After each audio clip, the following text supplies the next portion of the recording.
South Korea సియోల్లో Korea auto industries cooperation agency chairman Taek Sung Lee నేతృత్వంలో ఏర్పాటు చేసిన రౌండ్ టేబుల్ సమావేశంలో మంత్రి నారా లోకేష్ పాల్గొన్నారు.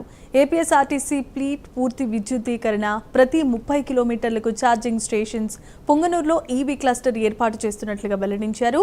అలాగే ఈవీ మ్యాగ్నెట్ల తయారీ కోసం కేంద్ర సహకారంతో ఏపీలో ఎర్త్ కారిడార్ ఏర్పాటు చేస్తున్నామని అన్నారు. చెన్నై టు బెంగళూరు ఇండస్ట్రియల్ కారిడార్లో ఆటోమోటివ్ విడిభాగాల ఎకోసిస్టమ్ను అభివృద్ధి చేస్తున్నామన్నారు లోకేష్.